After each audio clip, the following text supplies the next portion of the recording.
ان الحمد للہ نحمده ونستعینه ونستغفره ونعوذ باللہ من شرور انفسنا ومن سیئات اعمالنا من يهده الله فلا مضل له ومن يضلل فلا هادي له واشهد ان لا اله الا الله وحده لا شريك له واشهد ان محمدا عبده ورسوله يا ايها الذين آمنوا اتقوا الله حق تقاته ولا تموتن الا وانتم مسلمون يا ايها الناس اتقوا ربكم الذي خلقكم من نفس واحدة وخلق منها زوجها وبث منهما رجالا كثيرا ونساء واتقوا الله الذي تساءلون به والأرحام إن الله كان عليكم رقيبا يا أيها الذين آمنوا اتقوا الله وقولوا قولا سديدا يصلح لكم أعمالكم ويغفر لكم ذنوبكم ومن يطع الله ورسوله فقد فاز فوزا عظيما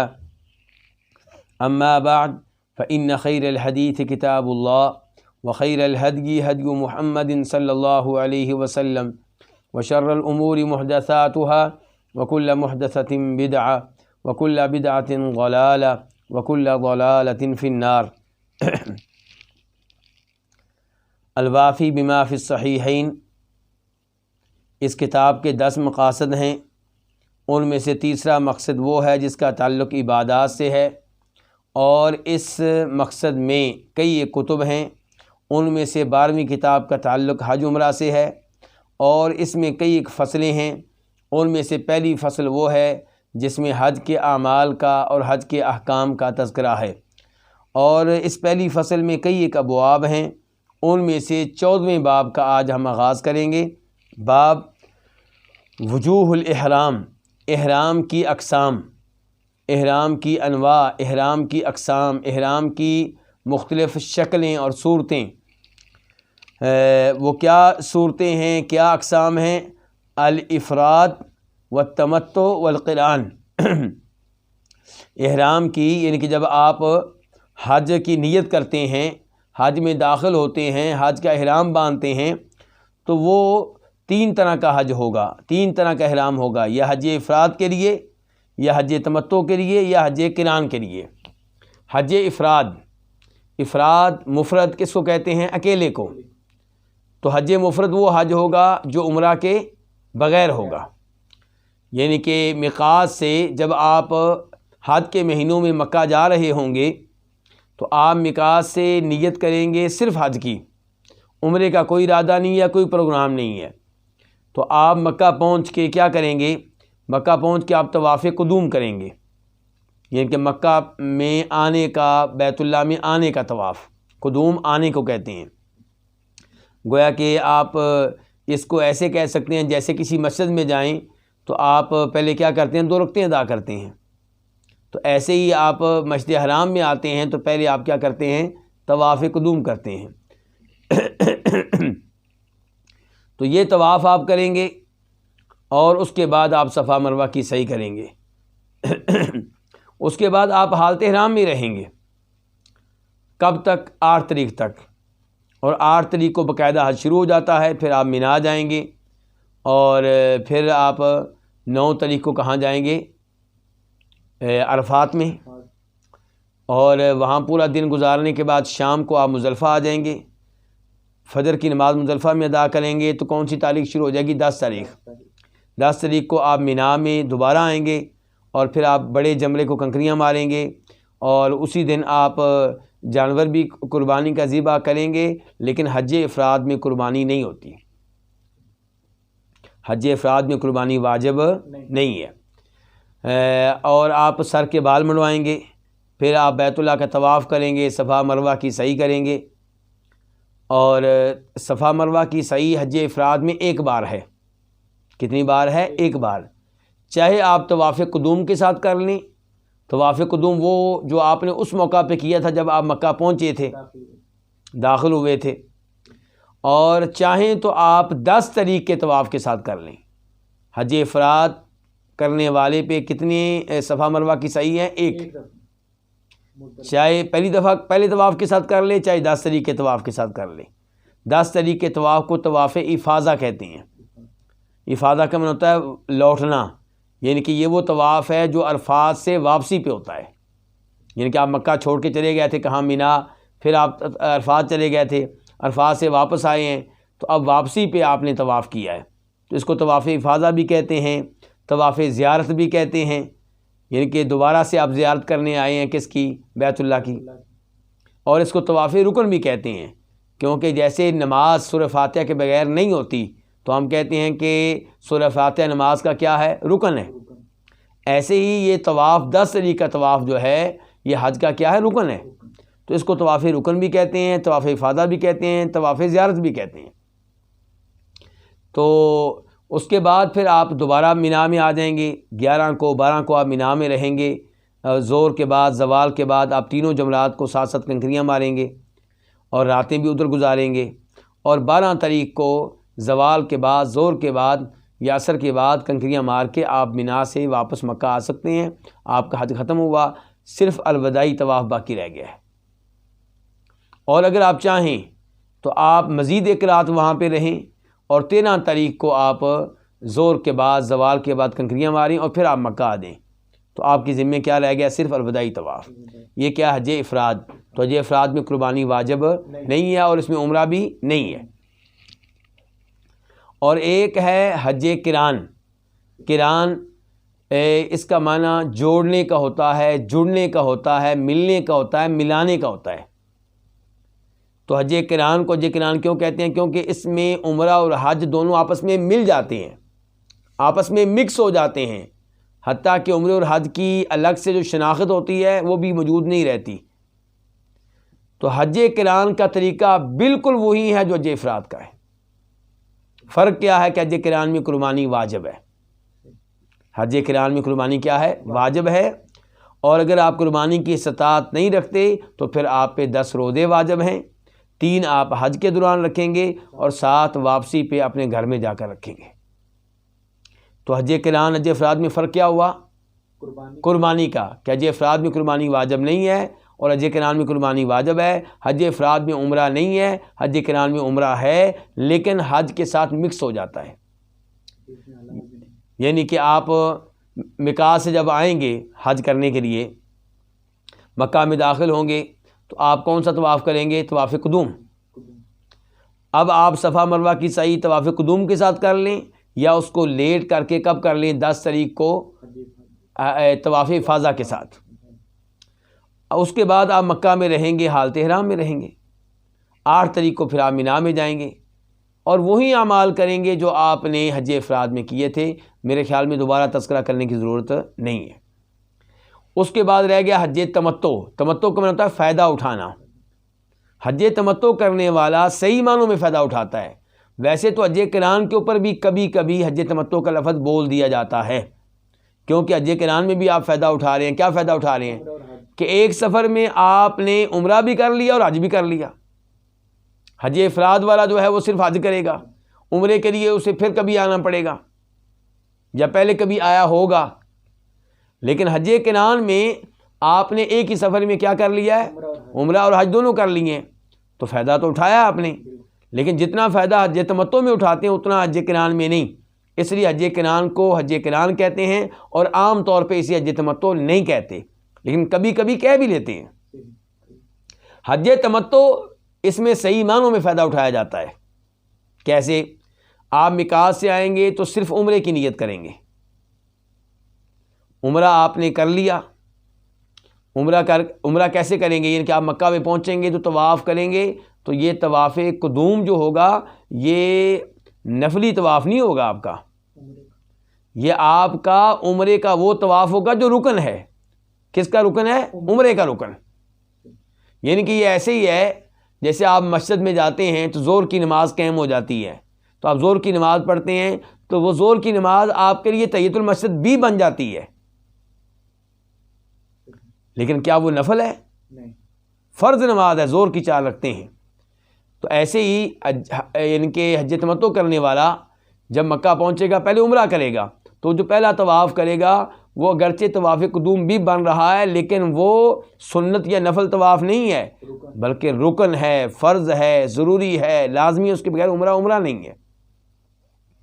وہ طواف کر لیا، اس کے بعد کیا کریں گے؟ صفا مروہ کی سعی. اور یہ سعی کون سی ہے؟ یہ عمرے کی سعی ہے. حج کی الگ سے ہوگی کیونکہ حج تمتع میں عمرہ الگ ہے اور حج الگ ہے. تو یعنی کہ صفا مروہ کی سعی کریں گے، اس کے بعد سر کے بال منڈوا دیں گے یا کٹوا دیں گے. اگر حج بہت قریب ہے تو پھر آپ کیا کر لیں؟ بال کٹوا لیں. اگر حج دور ہے تو پھر آپ منڈوا لیں، یہی افضل ہے. اب آپ کیا ہو گئے؟ حلال ہو گئے، پابندیاں ختم ہو گئی ہیں.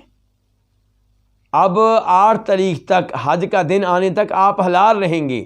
خوشبو لگائیں، ناخن کاٹیں، سر کو ڈھانک لیں. بیگم اگر آپ کے ساتھ ہے تو میاں بیوی والے تعلق قائم کرنا چاہیں تو وہ بھی کر سکتے ہیں. تو اس کا مطلب یہ ہوا کہ صحیح معنوں میں فائدہ کون اٹھاتا ہے؟ حج تمتع کرنے والا، جو عمرے اور حج کے درمیان وقفہ کرتا ہے. عمرہ الگ کرتا ہے اور حج الگ کرتا ہے لیکن ایک ہی سفر میں. تو فائدہ اس نے ایک تو یہ اٹھایا کہ ایک ہی سفر میں دونوں کام کر لیے، اور دوسرا کیا فائدہ اٹھایا کہ حج عمرے کے درمیان وہ حلال رہا اور اس کے اوپر احرام کی پابندیاں نہیں تھیں. تو یہ شخص جو ہے جو اب حلال ہو چکا ہے عمرے سے، جب 8 تاریخ ہوگی تو پھر کس کی نیت کرے گا؟ حج کی نیت کرے گا، اور نیت کر کے احرام باندھ کے مینا میں جائے گا، اور پھر وہی کام کرے گا جو باقی حاجی کرتے ہیں. لیکن جو بنیادی فرق تھا وہ یہ تھا کہ عمرے اور حج کے درمیان فاصلہ ہے، وقفہ ہے، اور احرام کو کھول دینا ہے. کھول دینے سے مراد کیا ہے؟ حلال ہو جانا. اگر کوئی آدمی 8 تاریخ سے ایک دن پہلے آتا ہے، 7 تاریخ کو، بلکہ 7 تاریخ کو وہ نکلا ہے مدینہ سے یا ریاض سے اور مکہ پہنچا ہے 8 تاریخ کی صبح، تو وہ کیا کرے گا؟ طواف کرے گا، صفا مروہ کی سعی کرے گا، اور اس کے بعد سر کے بال منڈوائے گا یا کٹوائے گا. اب اس پہ واجب نہیں ہے کہ وہ احرام کی چادریں اتار دے. ذہنی لحاظ سے، نیت کے لحاظ سے وہ حلال ہو چکا ہے. اب وہ چاہے اگلے ہی منٹ میں 2 منٹ کے بعد وہ حج کی نیت کر لے، دوبارہ احرام میں داخل ہو جائے گا. اس کے لیے چادریں کھول دینا ضروری نہیں ہے. اچھا، اب حج تمتع میں آپ ویسے ہی حج کریں گے جیسے وہ کرے گا جو حج قران میں ہے، جو حج افراد میں ہے. لیکن حج تمتع میں حج قران کی طرح قربانی واجب ہے. اگر استطاعت نہیں رکھتے تو کیا کریں گے؟ 10 روزے رکھیں گے، 3 حج میں اور 7 اپنے گھر میں آ کے. اور 10 تاریخ کو حج تمتع کرنے والا طواف کرے گا، طواف رکن جس کو کہتے ہیں، طواف افاضہ کہتے ہیں، طواف زیارت کہتے ہیں، اور ساتھ ساتھ صفا مروہ کی سعی لازمی طور پہ کرے گا. کیونکہ اس کے اوپر صفا مروہ کی سعی کتنی بار ہے؟ 2 بار، عمرے کے لیے الگ اور حج کے لیے الگ. جبکہ حج قران اور حج افراد والے پہ صفا مروہ کی سعی 1 دفعہ ہے. صحیح جو موقف ہے، صحیح جو رائے ہے وہ یہ ہے کہ حج افراد والے پہ اور حج قران والے پہ صفا مروہ کی سعی 1 بار ہے، چاہے طواف قدوم کے ساتھ کر لیں، چاہے 10 تاریخ کے طواف افاضہ کے ساتھ کر لیں. لیکن حج تمتع والے پہ صفا مروہ کی سعی کتنی بار ہے؟ 2 بار، 1 دفعہ عمرے میں اور 1 دفعہ حج میں. وہ بھی ضروری، یہ بھی ضروری، وہ بھی واجب، یہ بھی واجب، وہ بھی رکن، یہ بھی رکن، وہ بھی فرض، یہ بھی فرض. تو یہ میں نے مختصر طریقہ بتا دیا ہے تاکہ آئندہ احادیث سمجھنے میں ہمیں آسانی رہے. تو باب کیا ہے؟ باب وجوہ الاحرام، احرام کی اشکال، احرام کی انواع، احرام کی اقسام، اور وہ کیا ہیں؟ افراد، تمتع اور قران. حدیث نمبر 778 قاف. اس حدیث کو اپنی ابھی کتب میں جگہ دینے پہ اتفاق کر لیا ہے کنہوں نے؟ امام بخاری نے اور امام مسلم نے.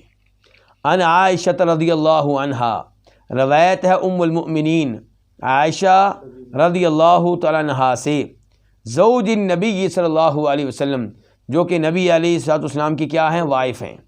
قالت، وہ کہتی ہیں، خرجنا مع النبی صلی اللہ علیہ وسلم فی حجۃ الوداع، ہم نکلے نبی علیہ الصلوۃ والسلام کے ساتھ حجۃ الوداع میں. کہاں سے نکلے؟ مدینہ سے. کہاں سے نکلے؟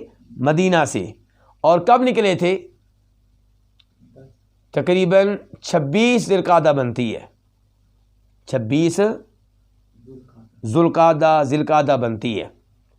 اور حج کس مہینے میں ہوتا ہے جو اس کے بعد ہے؟ وہ کون سا ہے؟ ذی الحجہ. تو کہتی ہیں کہ ہم نبی علیہ السلام کے ساتھ نکلے حجۃ الوداع میں. حجۃ الوداع کیوں کہتے ہیں اس حج کو؟ کیونکہ اس حج میں آپ نے ایسے الفاظ استعمال کیے جن سے پتہ چل رہا تھا کہ آپ دنیا سے رخصت ہونے والے ہیں. مثال کے طور پہ آپ نے کہا کہ لوگوں مجھ سے حج کا طریقہ لے لو، شاید کہ میں تمہیں آئندہ دیکھ نہ سکوں. لعلی لا القاکم بعد عامی ھذا، شاید اس سال کے بعد میری تمہاری ملاقات نہ ہو سکے. فأہللنا بعمرہ، تو ہم نے عمرے کا تلبیہ کہا. یعنی کہ ہم جب نکلے تو میقات سے ہم نے کیا کہا؟ لبیک اللہم عمرۃ، یعنی اے اللہ ہم عمرے کے لیے حاضر ہیں. ثم قال النبی صلی اللہ علیہ وسلم، پھر کہا نبی صلی اللہ علیہ وسلم نے، من کان معہ ہدی، جس کے ساتھ ہدی قربانی کے جانور ہیں. ہدی کس کو کہتے ہیں؟ قربانی کے جانور کو. جس کے پاس قربانی کا جانور ہے فَلْيُحِلَّ بِالْحَجِّ مَعَ الْعُمْرَہ، تو اس کو چاہیے کہ وہ حج کا تلبیہ بھی پڑھ لے عمرے کے ساتھ، وہ حج کی نیت بھی کر لے عمرے کے ساتھ. ثم لا یحل، پھر وہ حلال نہیں ہوگا حتیٰ یحل منہما جمیعا، یہاں تک کہ وہ ان دونوں سے ایک ساتھ حلال ہو. کہ ان دونوں سے، حج اور عمرہ دونوں سے. یہ بات ہم سب کو معلوم ہونی چاہیے کہ صحابہ کرام جب مدینہ سے نکلے ہیں تو ان کی حالت کیا تھی. کسی روایت میں کیا آئے گا، کسی روایت میں کیا آئے گا. اور یہ سب کچھ اس لیے ہے کہ صحابہ کرام کو تھوڑے نہیں تھے، بہت زیادہ تھے. تو جس نے جو بات بتائی اس نے وہ بات بتائی جو نبی علیہ الصلوۃ والسلام میں دیکھی یا جو اس نے اپنے اور اپنے ساتھیوں میں دیکھی. تو ان میں سے کسی بھی بات کو غلط قرار دینا یہ درست نہیں ہے. امام نووی رحمہ اللہ نے کتنی خوبصورت بات کہی تھی، اور میں نے گزشتہ درس میں آپ کے سامنے رکھی تھی، آج پھر آپ کے سامنے رکھنا چاہوں گا. امام نووی کیا کہتے ہیں؟ کہتے ہیں کہ درست بات جس کو ہم نے لیا ہے وہ یہ ہے کہ آپ صلی اللہ علیہ وسلم نے، اور امام نووی اب کس کی بات کر رہے ہیں؟ نبی علیہ السلام کی، کہ آپ نے سب سے پہلے صرف حج کی نیت کی ہے، پھر آپ نے اس پہ عمرے کو بھی داخل کر لیا ہے. تو آپ پھر کیا بن گئے؟ حج قران کرنے والے بن گئے. کیونکہ آپ نے نیت کی کس کی؟ حج کی، ساتھ ہی عمرہ بھی داخل کر لیا نا. حج اور عمرے کی نیت ایک ساتھ ہو گئی، تو وہ آپ کیا بن گئے؟ حج قران کرنے والے بن گئے. تو جس نے کہا ہے کہ آپ نے حج افراد کیا ہے تو اس نے یہ دیکھا کہ آپ نے شروع میں نیت کس کی تھی؟ حج کی. اور جس نے کہا ہے کہ آپ نے حج قران کیا ہے تو اس نے دیکھا ہے کہ بعد میں آپ نے حج یعنی کہ عمرہ اور حج دونوں کی نیت کر لی تھی. اور جس نے کہا ہے کہ آپ نے حج تمتع کیا تو اس کی مراد یہ ہے کہ حج قران کو تمتع بھی کہہ دیتے ہیں، کیونکہ آپ نے ایک ہی سفر میں عمرہ بھی کیا اور حج بھی کیا.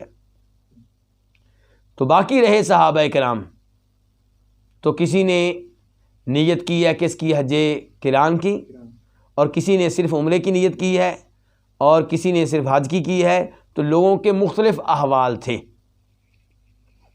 تو یہاں پہ جناب ایسا کہہ رہی ہیں فَأَهْلَلْنَا بِعُمْرَہ، ہم نے تلبیہ کہا کس کا؟ عمرے کا. پھر کہا نبی علیہ الصلوۃ والسلام نے، کیا کہا؟ آپ نے کہا کہ من کان معہ ہدی، جس کے پاس کیا ہے؟ قربانی کا جانور ہے، فَلْيُحِلَّ بِالْحَجِّ مَعَ الْعُمْرَہ، وہ عمرے کے ساتھ ساتھ کس کا تلبیہ پڑھ لے؟ حج کا. ثم لا یحل، پھر وہ حلال نہیں ہو سکے گا، مکہ پہنچ کے وہ حلال نہیں ہو سکے گا حتیٰ یحل منہما جمیعا، یہاں تک کہ وہ ان دونوں سے ایک ساتھ حلال ہو جائے. یہاں پہ وضاحت کرنا چاہوں گا، جو آدمی میقات سے قربانی کے جانور ساتھ لے کر جائے، قربانی کے جانور اپنے ساتھ لے کر جائے، وہ حج تمتع نہیں کر سکتا. یعنی کہ ایسا ممکن نہیں ہے کہ وہ پہلے عمرہ کرے، پھر حلال ہو جائے، اور پھر 8 تاریخ کو مکہ سے حج کی نیت کرے اور حج کر لے. جو قربانی کے جانور ساتھ لے کر جا رہا ہے وہ حج قران ہی کر سکے گا، حج تمتع نہیں کر سکے گا، کیونکہ اصول یہ ہے کہ قربانی کا جانور آپ لے کر جائیں گے تو جب تک قربانی کا جانور حلال نہیں ہوگا آپ نہیں حلال ہوں گے، جب تک وہ ذبح نہیں ہوگا یا ذبح کی تاریخ کو نہیں پہنچ جائے گا تب تک آپ حلال نہیں ہو سکیں گے، آپ حالت احرام میں ہی رہیں گے۔ تو یہی کچھ کہہ رہے ہیں اللہ کے رسول علیہ السلام کہ جس کے پاس قربانی کا جانور ہے فَلْيُحِلَّ بِالْحَجِّ، وہ تلبیہ پڑھ لے حج کا معلوم رہتی عمرے کے ساتھ ساتھ، ثُمَّ لَا يَحِلْ، پھر وہ حلال نہیں ہوگا، پھر وہ حلال نہ ہو حتیٰ يَحِلَّ مِنْهُمَا جَمِيعًا، یہاں تک کہ ان دونوں سے ایک ساتھ حلال ہو، یعنی کہ عمرے اور حج کے درمیان وہ حلال نہیں ہو سکے گا، اس کا حج عمرہ ایک ساتھ ہوگا۔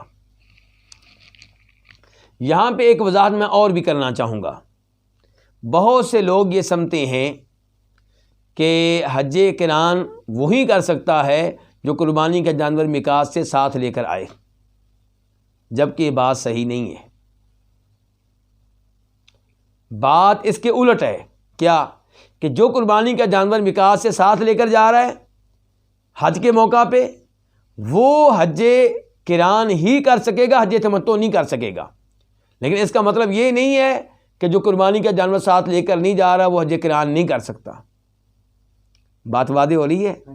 یعنی کہ حج قران کی دو شکلیں ہیں، ایک یہ ہے کہ آپ میقات سے قربانی کے جانور ساتھ لے کر جا رہے ہیں، اور ایسے آدمی کے پاس حج تمتع کرنے کی کوئی چوائس نہیں ہے، یہ حج قران ہی کر سکے گا کیونکہ اس کو پہلے حلال ہونے کی اجازت ہی نہیں ہے۔ البتہ کوئی ایسا آدمی ہے جو قربانی کا جانور ساتھ لے کر نہیں جا رہا اور حج قران کرنا چاہتا ہے تو وہ کر سکتا ہے، چاہے وہ راستے سے قربانی کا جانور خرید لے، چاہے وہ مکہ سے قربانی کا جانور خرید لے،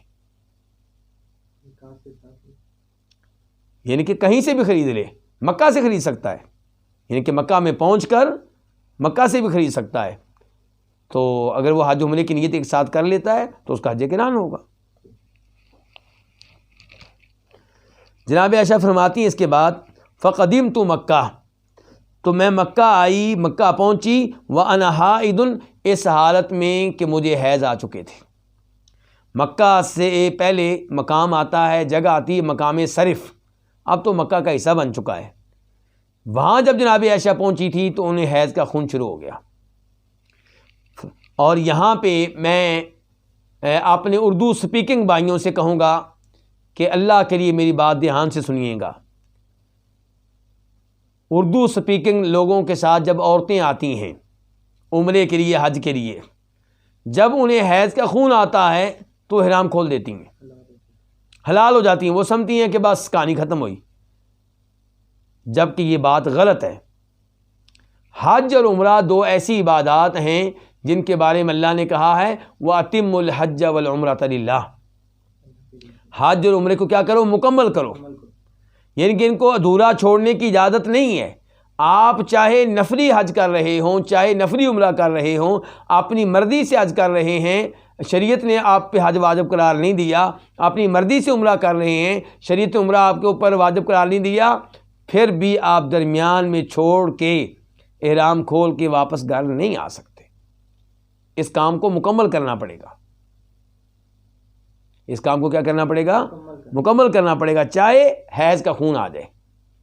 اب دیکھیے جناب عائشہ کو کہتی ہیں فقدمت مکہ، میں مکہ میں آئی اس حال میں کہ میں حیض کی حالت میں تھی، ولم اطف بالبیت، اور میں نے بیت اللہ کا طواف نہیں کیا، ولا بین الصفا والمروہ، اور نہ ہی میں نے صفا مروہ کے مابین طواف کیا، یعنی کہ صفا مروہ کے مابین جو سعی کرتے ہیں اس کے اوپر بھی طواف کا لفظ بول لیا جاتا ہے، لیکن عام طور پہ طواف کا لفظ کس کے اوپر استعمال ہوتا ہے؟ ان 7 چکروں پہ جو آپ بیت اللہ کے ارد گرد لگاتے ہیں، اور جو صفا مروہ کے مابین آپ 7 چکر لگاتے ہیں ان کو کیا کہتے ہیں؟ سعی، عربی میں کہتے ہیں سعیٌ۔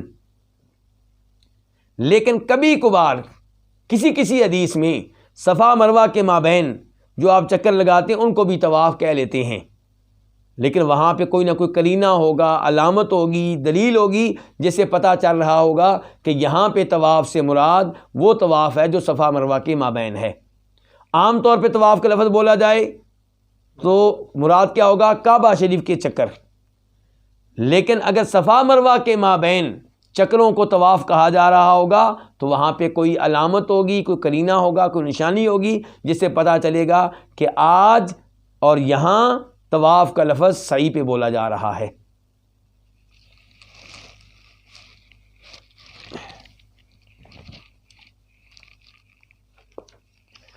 تو جناب عائشہ کیا فرما رہی ہیں کہ میں مکہ میں داخل ہوئی، مکہ پہنچی سال میں کہ میں حیض کی حالت میں تھی، اور میں نے بیت اللہ کا طواف نہیں کیا اور صفا مروہ کے مابین سعی بھی نہیں کی. لیکن جناب عائشہ حالت احرام میں رہی ہیں، احرام کھولا نہیں ہے. فشکوت ذلک الی النبی صلی اللہ علیہ وسلم فقال، تو میں نے اس معاملے کی شکایت نبی علیہ الصلوۃ والسلام سے کی. میں نے یہ معاملہ آپ کے سامنے رکھا کہ اللہ کے رسول علیہ السلام، میں عمرے کی نیت سے آئی ہوں اور ابھی تک میں بیت اللہ کا طواف نہیں کر سکی، صفا مروہ کی صحیح نہیں کر سکی. ٹینشن کیا ہے بھلا؟ ٹینشن یہ ہے کہ اس کے بعد حج شروع ہونے والا ہے. اگر حج نہ ہوتا تو پھر کوئی ٹینشن نہیں تھی. جناب عائشہ حالت احرام میں رہتی، جب حیض کا خون منقطع ہوتا تو غسل کرتی اور کیا کرتی؟ طواف کر لیتی. حیض کی حالت میں جو عورت ہو، مکاح سے نیت کر کے آئی ہے عمرے کی، وہ مکہ میں پہنچ کے حالت احرام میں رہے گی، طواف نہیں کرے گی، صفا مروہ کی صحیح نہیں کرے گی. صفا مروہ کی صحیح اس لیے نہیں کرے گی کہ کوئی طواف نہیں ہوا، ورنہ صفا مروہ کی صحیح حالت حیض میں ہو سکتی ہے. اس کو نوٹ کیجئے گا. مثال کے طور پہ ایک عورت عمرے پہ آئی اور اس نے بیت اللہ کا طواف کر لیا، اس کے بعد شروع ہو گیا کیا؟ حیض کا خون. تو حیض کی حالت میں وہ صفا مروہ کی صحیح کر سکتی ہے. صفا مروہ کی صحیح کے لیے طہارت شرط نہیں ہے. لیکن بیت اللہ کا طواف حیض کی حالت میں نہیں ہو سکتا. تو بہرحال جو عورت حیض کی حالت میں ہوگی وہ مکہ میں اپنے ہوٹل میں ٹھہری رہے اور وہ طواف نہ کرے، لیکن حالت احرام میں رہے گی، احرام کی پابندیوں میں رہے گی، اور وہاں پہ لبیک اللہم لبیک کہتی رہے تاکہ ثواب بڑھتا رہے. جتنے دن حالت احرام میں رہے گی اتنے دن زیادہ ثواب ملے گا، کیونکہ وہ حالت احرام میں ہے، اللہ کی ایک عبادت میں ہے. تو اذکار کرتی رہے، تلبیہ پڑھتی رہے. تو جناب عائشہ کی ٹینشن کیا تھی؟ اس کے بعد کیا شروع ہونے والا ہے؟ حج. تو عمرہ مکمل نہیں ہوگا تو پھر حج کیسے شروع ہوگا؟ یہ ٹینشن تھی. اچھا، میں بات کیا کر رہا تھا کہ آج کل اگر کوئی عورت عمرے کے لیے جاتی ہے، اسے حیض کا خون آ گیا ہے، ہوٹل میں رہے گی، احرام میں رہے گی، احرام کی بندیوں میں رہے گی، جب حیض منقطع ہوگا غسل کرے گی. اب کیا کرے گی؟ بیت اللہ میں جائے گی، طواف کرے گی. ورنہ کئی عورتیں کیا کرتی ہیں؟ وہ تنعیم پہنچ جاتی ہیں، نئی نیت کرتی ہیں، نیا احرام باندھتی ہیں. یہ غلط ہے. بھی آپ پہلے سے حالت احرام میں ہیں، آپ احرام سے نکلی کب ہیں؟ فشکوت ذلک الی النبی صلی اللہ علیہ وسلم، تو میں نے اس معاملے کی شکایت کس سے کی؟ اللہ کے نبی علیہ السلام سے کی، یعنی کہ معاملہ آپ کے سامنے رکھا.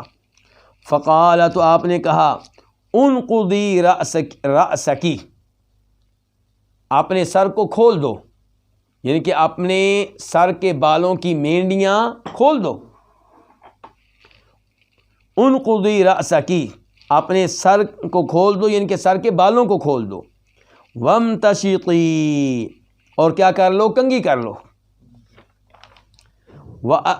وأہلی بالحج، اور حج کا تلبیہ پڑھ لو. اب کس کا تلبیہ پڑھ لو؟ حج کا. ودع العمرہ، اور عمرہ کو ترک کر دو. یہاں پہ ہم تھوڑا سا رکیں گے کہ آپ نے کہا ہے سر کے بالوں کو کھول دو اور کنگھی کر لو اور حج کا تلبیہ پڑھ لو اور عمرے کو کیا کرو؟ عمرے کو ترک کر دو. اب یہاں پہ علماء کرام کے دو موقف ہیں. پہلا موقف یہ ہے کہ جناب عائشہ نے نیت کی تھی عمرے کی اور چاہتی تھی کہ میں حج تمتع کروں، یعنی کہ پہلے عمرہ کروں گی بعد میں حج تمتع کروں گی، لیکن حیض کی وجہ سے وہ عمرے سے فارغ نہ ہو سکیں کہ حج کی تاریخ آ گئی. کون سے ایام آ گئے؟ حج کے ایام آ گئے. اب نبی علیہ السلام سے شکوہ کیا، آپ سے بات کی، تو آپ کیا کہہ رہے ہیں؟ اپنے سر کے بالوں کو کھول دو، کنگھی کر لو اور حج کا تلبیہ پڑھ لو اور عمرے کو ترک کر دو۔ اب کئی علماء کرام کا موقف یہ ہے کہ جناب عائشہ نے جو حج کیا تھا وہ حج افراد ہے۔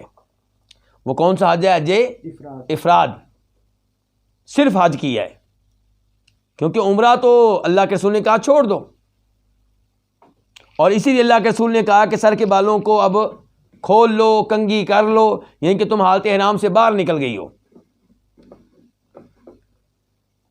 اور یہ موقف اپنایا ہے امام ابو حنیفہ رحمہ اللہ نے اور حنفی علماء کرام نے۔ دوسرا موقف ہے امام شافعی کا، وہ یہ کہ جناب عائشہ نے جو حج کیا ہے وہ حج افراد نہیں ہے بلکہ حج قران ہے۔ کرنا چاہتی تھی حج تمتع، لیکن بن کیا گیا؟ حج قران۔ کیسے بن گیا؟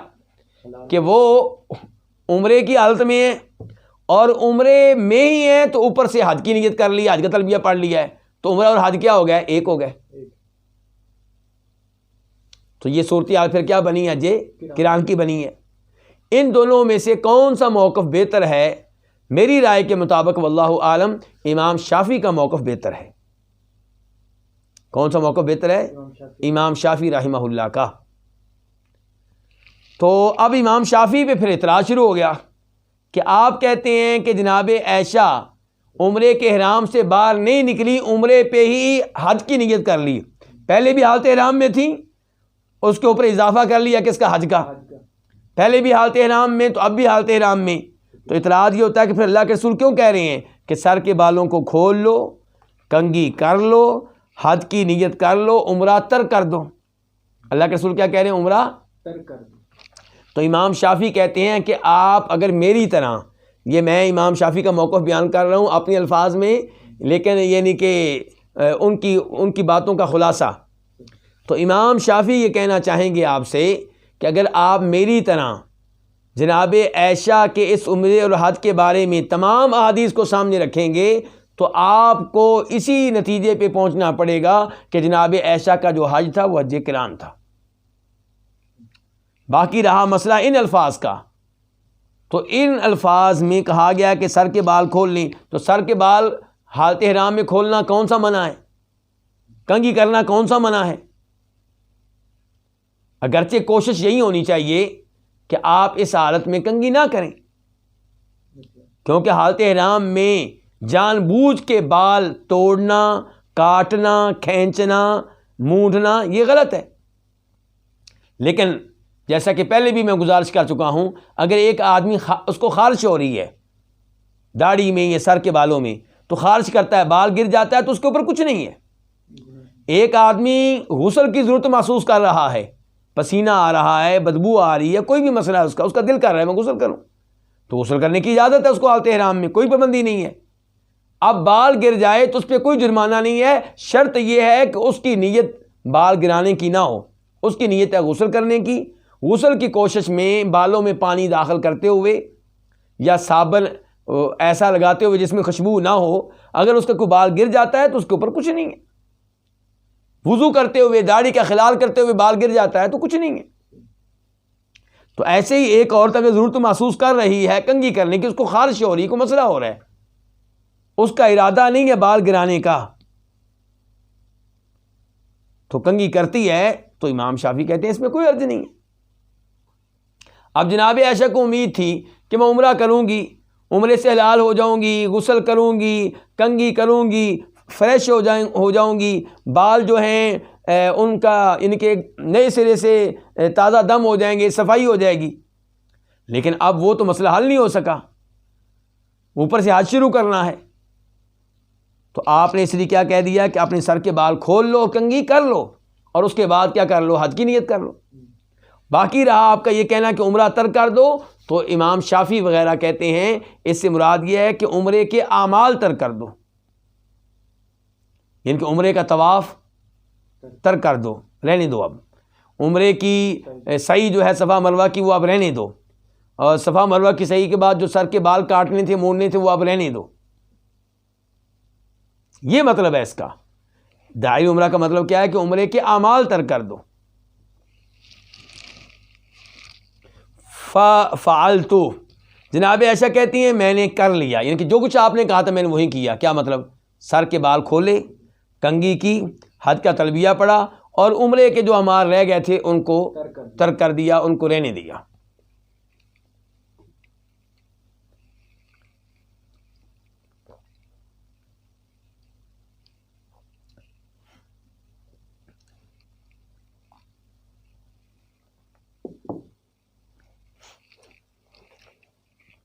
فرماتی ہیں ہماری ماں جناب عائشہ رضی اللہ تعالی عنہا، فلما قضینا الحج، تو جب ہم نے حج مکمل کر لیا۔ اچھا، اب میں یہاں پہ تھوڑی سی وضاحت کر دوں کہ جناب عائشہ پھر حج کی نیت کر کے، حج کا تلبیہ پڑھ کے حج میں داخل ہو گئیں، مینا میں گئیں، میدان عرفات میں گئیں، پھر مینا میں آئیں۔ اسی دوران وہ حیض کے خون سے فارغ ہو چکی تھی، اسی دوران انہوں نے غسل کر لیا تھا، تو پھر انہوں نے 10 طریقہ کیا کیا؟ طواف کیا، کیونکہ اب پاک ہو چکی ہیں، صفا مروہ کی سعی بھی کی کیونکہ اب پاک ہو چکی ہیں۔ تو کہتی ہیں پھر جب ہم نے حج مکمل کر لیا، حج مکمل کر لیا کا مطلب یہ ہے کہ سارے کام حج کے کر لیے، صرف الوداعی طواف باقی رہ گیا تھا۔ اور الوداعی طواف کب کرتے ہیں؟ جب آپ مکہ سے نکلیں۔ کس کے لیے نکلیں؟ اپنے گھر جانے کے لیے۔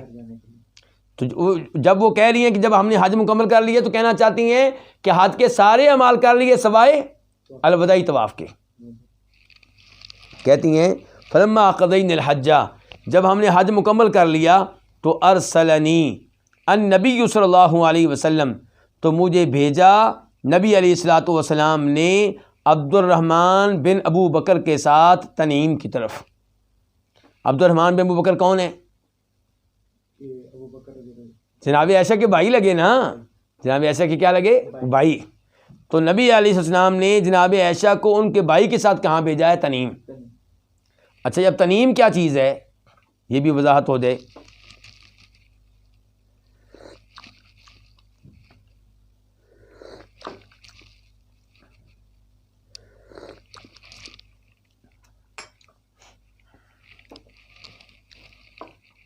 تنعیم آج کل تو مکہ کا حصہ بن چکی ہے، یہ جگہ تنعیم آج کل مکہ کا کیا بن چکی ہے؟ حصہ۔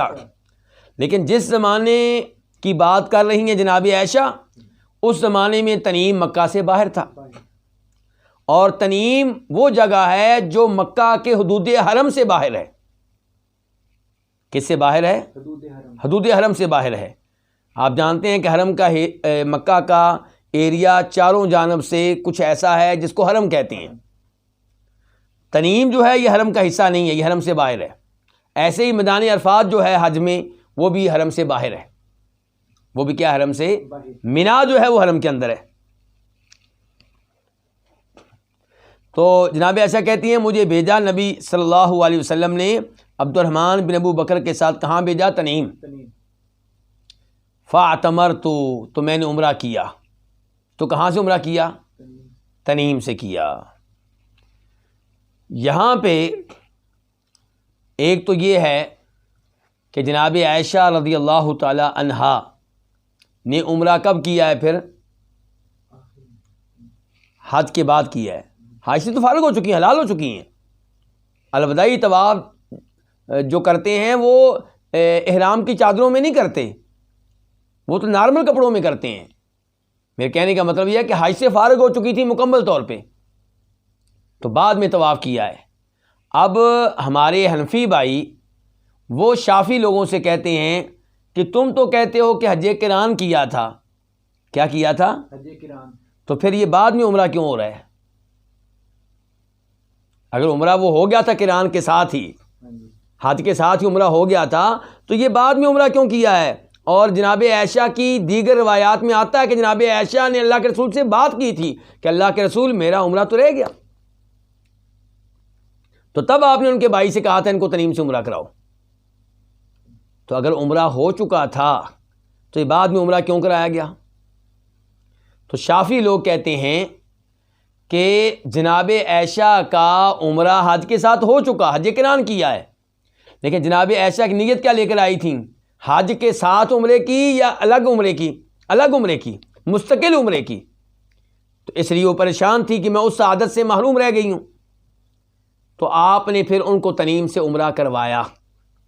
اسی لیے محقق علماء کرام کہتے ہیں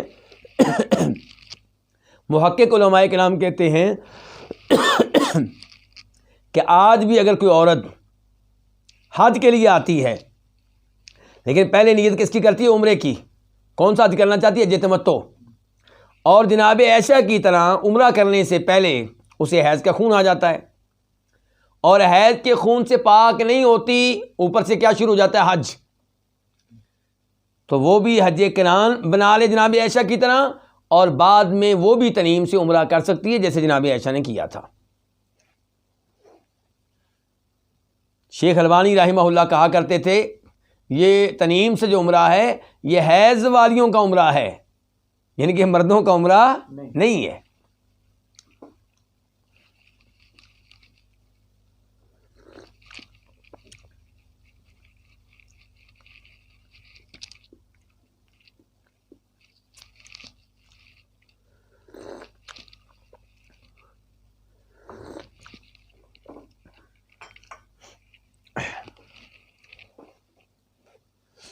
تو جناب عائشہ فرما رہی ہیں کہ مجھے بھیجا نبی علیہ الصلوۃ والسلام نے عبد الرحمن بن ابوبکر کے ساتھ تنعیم کی طرف، فاعتمرت، تو میں نے عمرہ کر لیا۔ یہاں پہ میں ایک اور گزارش بھی کرنا چاہوں گا کہ ہمارے پاک و ہند میں کئی ایسے علماء کرام ہیں جو علماء توحید و سنت ہیں، یعنی کہ ان کے عقائد بالکل ٹھیک ہیں، قرآن و حدیث پہ عمل کرنے والے ہیں، اور ہم ان کا الحمدللہ احترام بھی کرتے ہیں۔ ان کا موقف یہ ہے کہ عمرے کی نیت اگر کوئی مکہ میں موجود ہے تو عمرے کی نیت کہاں سے کرے گا؟ وہ کہتے ہیں وہ اپنے ہوٹل سے ہی کرے گا۔ کہاں سے کرے گا؟ ہوٹل سے ہی کرے گا۔ دلیل کیا ان کی؟ کہتے ہیں آپ وہ احادیث پڑھیں جن میں اللہ کے رسول علیہ الصلوۃ والسلام نے میقات بتائے ہیں، اور وہ گزر چکی ہیں ہمارے ساتھ، بلکہ میں ابھی ان کا نمبر آپ کو بتا دوں تاکہ آپ بات کو سمجھ سکیں۔ یہ حدیث نمبر 758 758 اور حدیث نمبر 759 759۔ تو یہ احادیث جو ہیں ان کے اوپر آپ غور کریں، تو ان میں کیا آیا ہے؟ مکہ والوں کے بارے میں آپ کیا کہہ رہے ہیں کہ حتیٰ اہل مکہ تا یحلون منہا، حتیٰ کہ اہل مکہ کہاں سے تلبیہ پڑھیں گے، کہاں سے نیت کریں گے؟ مکہ سے ہی کریں گے۔ کہتے ہیں یہ حدیث واضح طور پہ بتا رہی ہے کہ مکہ والوں کا میقات مکہ ہی ہے، وہ حج کی نیت کریں گے مکہ سے ہی، عمرے کی نیت کریں گے مکہ سے ہی، اور جو مکہ میں جائے وہاں ٹھہرا ہوا ہو وہ عمرہ کرنا چاہے تو کہتے ہیں وہ بھی اپنے ہوٹل سے، اپنی رہائش سے نیت کرے گا، اسی حدیث کے پیش نظر جو ابھی میں نے آپ کے سامنے رکھی ہے۔ جبکہ عام طور پہ جو علماء کرام ہیں انہیں اس موقف سے اختلاف ہے۔ ان کا موقف یہ ہے کہ مکہ والا حج کی نیت مکہ سے کرے گا، لیکن اگر عمرہ کرنا چاہتا ہے چاہے مکہ کا رہائشی ہو یا مکہ میں عارضی طور پہ ٹھہرا ہوا ہو، وہ نیت کہاں سے کرے گا؟ وہ حدود حرم سے باہر نکلے گا، چاہے وہ تنعیم آ جائے، چاہے عرفات چلا جائے، مکہ کی کسی سائڈ پہ حدود حرم سے باہر نکل جائے، حدود حرم سے باہر نکل کے وہ عمرے کی نیت کرے گا، اور پھر وہ طواف کرے گا، صفا مروہ کی صحیح کرے گا اور بال کٹوائے گا، اس کا عمرہ ہو جائے گا۔ وہ کہتے ہیں اس میں حکمت کیا ہے کہ شاید اللہ رب العزت یہ چاہتے ہیں کہ حج کرنے والا ہو یا عمرہ کرنے والا ہو وہ حدود حرم میں بھی رہے اور حدود حرم سے باہر بھی نکلے۔ اب اگر مکہ کا حاجی ہے تو حج کرتے ہوئے وہ جب عرفات میں جائے گا تو حدود حرم سے باہر نکل جائے گا، لیکن عمرے میں ایسا نہیں ہو سکے گا، اس لیے کہا گیا حدود حرم کے باہر جاؤ، وہاں سے نیت کرو۔ اگر اس آدمی کے لیے جو مکہ میں ہو مکہ سے ہی عمرے کی نیت کرنا ٹھیک ہوتا تو نبی علیہ الصلوۃ والسلام کبھی بھی جناب عائشہ کو تنعیم نہ بھیجتے۔ کیوں؟ کیونکہ آپ کی یہ خوبی ہے جو صحیح حدیث سے ثابت ہے کہ جب بھی آپ کو دو چیزوں میں سے کسی ایک چیز میں اختیار دیا گیا اور دونوں جائز ہوں تو آپ کس کو اختیار کرتے تھے؟ جو آسان ہوتی تھی۔ تو جناب عائشہ جو مدینہ سے مکہ کا سفر کر کے تھکی ہوئی ہیں، اب حج کر کے تھکی ہوئی ہیں، اب مدینے کا لمبا سفر کرنا ہے، تو آپ ان سے کہتے بھی یہیں سے نیت کرو اور عمرہ کر لو، تنعیم کیوں بھیج رہے ہیں ان کو؟ جبکہ جناب عائشہ کے تنعیم جانے کی وجہ سے مدینہ سے آنے والے صحابہ کرام کو مکہ میں مزید رکنا پڑے گا، انتظار کرنا پڑے گا۔ آپ صلی اللہ علیہ وسلم اور صحابہ کرام تیار ہیں مکہ سے نکلنے کے لیے، الوداعی طواف رہ گیا، بس اب جناب عائشہ کا انتظار کر رہے ہیں۔ اتنی دنیا کس کا انتظار کر رہی ہے؟ جناب عائشہ کا۔ تو اگر مکہ کے اندر سے عمرے کی نیت کرنا ٹھیک ہوتا تو آپ جناب عائشہ کو مشقت میں نہ ڈالتے، انہیں اتنی دور نہ بھیجتے، یا کم از کم انہیں اختیار ہی دے دیتے کہ بھئی تنعیم سے کرنا ہے تنعیم سے عمرہ کر لو، ورنہ یہاں سے کر لو۔ لیکن آپ نے کہاں بھیجا ان کو؟ تنعیم۔ تو اس لیے ماننا پڑے گا کہ عمرہ کرنے کے لیے مکہ کے لوگوں کا کہاں جانا ضروری ہے؟ حدود حرم سے باہر جانا۔ مجھے امید ہے کہ یہ مسئلہ واضح ہو چکا ہوگا۔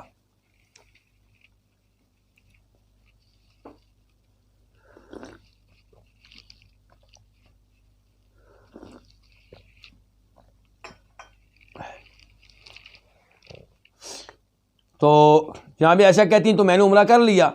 فقال، تو آپ نے کہا ہادہ مکان عمراتی کا یا مکان عمراتی کا، دونوں طرح پڑھ سکتے ہیں۔ آپ نے کہا یہ، یعنی کہ یہ عمرہ جو تم ابھی کر رہی ہو، کر لیا ہے، یہ عمرہ تمہارے عمرے کی جگہ پہ ہے۔ کون سے عمرے کی جگہ پہ؟ جو تم نے چھوڑ دیا تھا، جو عمرہ تم نے چھوڑ دیا تھا، تمہارا یہ عمرہ اس عمرے کی جگہ پہ ہے۔ یہ الفاظ دلیل ہیں کن لوگوں کے؟ امام ابو حنیفہ رحمہ اللہ کے، حنفی حضرات کے۔ وہ کہتے ہیں دیکھو جی، اللہ کے رسول تو کہہ رہے ہیں کہ یہ عمرہ اس عمرے کی جگہ پہ ہے، اس کا مطلب وہ عمرہ رہتا تھا بھی۔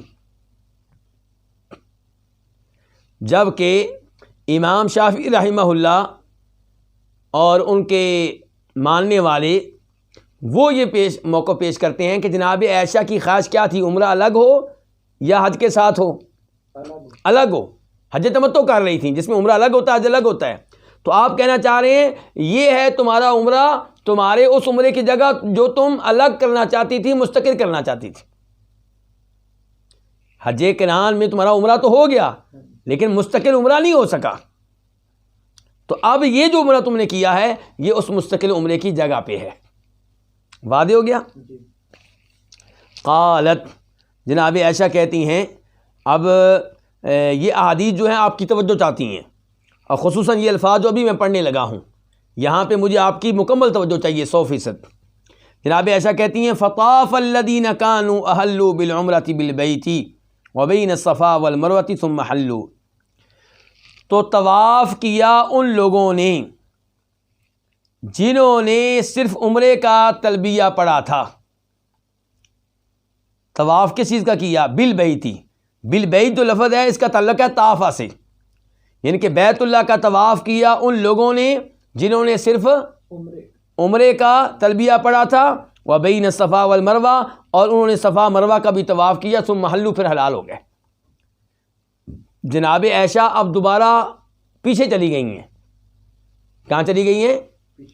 یعنی کہ اب وہ بتا رہی ہیں کہ جب ہم مکہ پہنچے تھے تو کیا کیا تھا، جب مدینہ سے مکہ پہنچے تھے تو کیا کیا تھا۔ کہتی ہیں کہ وہ لوگ جنہوں نے صرف عمرے کا تلبیہ پڑھا تھا، اور ان میں سے جناب عائشہ بھی تھیں، لیکن یہ تو حیض کی وجہ سے طواف نہ کر سکیں، اب باقی لوگوں کے بارے میں بتا رہی ہیں، یعنی کہ جو حج تمتع کرنا چاہ رہے تھے جنہوں نے صرف عمرے کا تلبیہ پڑھا تھا۔ بات واضح ہو رہی ہے نا؟ تو طواف کیا ان لوگوں نے جنہوں نے صرف عمرے کا تلبیہ پڑھا تھا۔ کس چیز کا طواف کیا؟ بالبیت، بیت اللہ کا، وبین الصفا والمروہ، اور طواف کیا کس کا؟ صفا مروہ کا۔ 7 چکر کعبہ شریف کے لگائے اور 7 چکر صفا مروہ کے بیچ میں لگائے۔ ثم حلوا، پھر حلال ہو گیا۔ کیا مطلب؟ سر کے بال کٹوائے اور کیا ہو گیا؟ حلال ہو گیا۔ ان کے عمرہ کر لیا، ان کو عمرہ مکمل ہو گیا، عمرہ مکمل ہو گیا، حلال ہو گیا، احرام کی پابندیوں سے کیا ہو گئے؟ آزاد ہو گئے۔ ثم طافوا طوافا واحدا، پھر انہوں نے ایک اور طواف کیا۔ یہ حج تمتع کرنے والوں نے جنہوں نے پہلے عمرہ کیا تھا، حلال ہو گئے تھے، ان کی بات کر لیں جناب عائشہ۔ ثم طافوا طوافا واحدا، پھر انہوں نے ایک اور طواف کیا بعد ان رجعوا من منا، منا سے واپس آ جانے کے بعد۔ آگے کہتی ہیں، ابھی میں نے ان الفاظ کی وضاحت نہیں کی، اسے ترجمہ کیا، آگے چلیں۔ وَأَمَّا الَّذِينَ جَمَعُوا الْحَجَّ وَالْعُمْرَةَ، اور رہے وہ لوگ جنہوں نے حج اور عمرے کو جمع کیا، یہ کیا ہو گیا؟ حج قران۔ رہے وہ لوگ جنہوں نے حج عمرہ کو جمع کیا، ان کا حج قران کیا، فَإِنَّمَا طَافُوا طَوَافًا وَاحِدًا، انہوں نے ایک ہی طواف کیا۔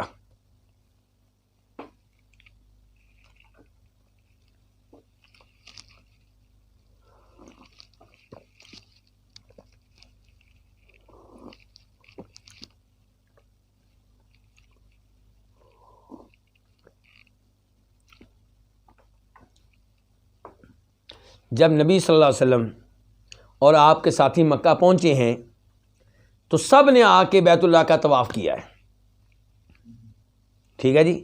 عمرہ کرنے والوں نے طواف کیا تو ان کا طواف کون سا بن گیا؟ عمرے کا رکن طواف، ضروری، ایسے ہی ہے۔ باقی رہ گیا حج افراد والے، حج قران والے، ان کا طواف کون سا بنا؟ طواف قدوم، یعنی کہ ضروری نہیں ہے، ایسے ہی ہے نا۔ اب ان لوگوں نے 10 تاریخ کو طواف کیا، 10 تاریخ کو جب وہ عرفات سے، مزدلفہ سے، مینا سے آئے، 10 تاریخ کا طواف جو ہے یہ حج قران اور حج افراد والوں کے لیے نہایت ضروری ہے، کیونکہ انہوں نے پہلے تو طواف یہ کیا ہی نہیں، پہلے تو طواف قدوم ہوا تھا، اور نہ ہی پہلے کرنے کی اجازت ہے، یہ بتا دوں۔ حج قران، حج افراد کرنے والے صفا مروہ کی سعی پہلے کر سکتے ہیں، کس کے ساتھ؟ طواف قدوم کے ساتھ۔ لیکن یہ جو 10 تاریخ کا طواف ہے یہ پہلے نہیں ہوگا، یہ 10 تاریخ کو ہی ہوگا۔ لیٹ کر سکتے ہیں، 10 کو نہیں کر سکے، 11 کو کر لیں، لیکن یہ نہیں ہو سکتا کہ 10 سے پہلے کر لیں۔ تو اب ان لوگوں نے 10 تاریخ کو طواف کیا، تو 10 تاریخ کا طواف ان کا کون سا طواف بنا پھر؟ ضروری، واجب۔ تو اب انہوں نے کتنے طواف کر لیے؟ 2۔ طواف قدوم اور افراد والوں نے 2 طواف کر لیے، پہلا وہ جو طواف قدوم کیا تھا، اور اب 10 تاریخ کو 2 طواف افاضہ کیا ہے، ایسے ہی ہے نا۔ کتنے طواف کیے ہیں؟ اور جناب عائشہ کیا کہہ رہی ہیں؟ یہ آخری جملہ دوبارہ پڑھیں ترجمہ۔ اور رہے وہ لوگ جنہوں نے حج عمرے کو جمع کر لیا، ان کا حج قران کیا، تو انہوں نے ایک ہی طواف کیا۔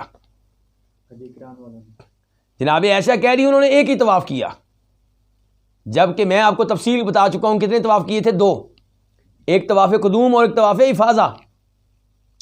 تو میں بتانا یہ چاہتا ہوں کہ جناب عائشہ یہ جو طواف کے الفاظ اب استعمال کر رہی ہیں، یہ صفا مروہ کی سعی پہ استعمال کر رہی ہیں۔ یہ جو آخری جو 2 جملے ہیں، ان میں طواف کا لفظ انہوں نے کس چیز پہ استعمال کیا ہے؟ صفا مروہ کی سعی پہ، بیت کعبہ کے چکر لگانے پہ یہ لفظ استعمال نہیں کر رہی وہ۔ اب دوبارہ غور کریں آپ میرے ساتھ، کہہ رہی ہیں کہ ثم طافوا، اب پہلے تذکرہ کن کا کر رہی ہیں؟ حج تمتع کرنے والوں کا، جن کے بارے میں وہ کہہ چکی ہیں کہ انہوں نے بیت اللہ کا طواف کیا، صفا مروہ کی سعی کی، پھر حلال ہو چکے تھے۔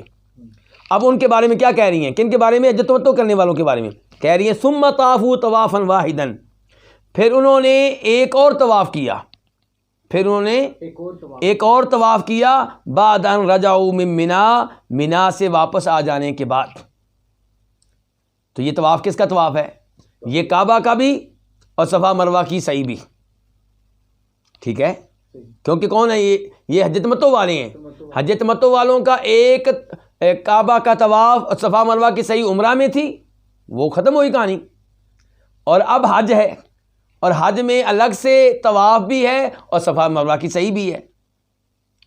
تو ان لوگوں نے جناب ایسے کہہ رہی ایک اور طواف کیا مینا سے واپس آ جانے کے بعد، یعنی کہ یہ کعبہ کا طواف بھی اور صفا مروہ کی سعی بھی۔ یہ کون ہے؟ حج تمتع والے۔ اس کے بعد فرماتی ہیں وَأَمَّا الَّذِينَ جَمَعُوا الْحَجَّ وَالْعُمْرَةَ، اور رہے وہ لوگ جنہوں نے حج عمرے کو کیا کیا؟ جمع کیا، حج قران کیا، فَإِنَّمَا طَافُوا طَوَافًا وَاحِدًا، انہوں نے ایک ہی طواف کیا، یعنی کہ انہوں نے صفا مروہ کی سعی ایک ہی کی۔ کیونکہ حج تمتع والوں نے کتنی صفا مروہ کی سعی کی ہیں؟ 2، عمرے کی الگ اور حج کی الگ۔ اور حج قران والوں نے، حج افراد والوں نے صفا مروہ کی سعی کتنی بار کی ہے؟ 1 بار۔ جہاں تک تعلق ہے کعبہ کے طواف کا، وہ تو انہوں نے 2 دفعہ کیا ہے۔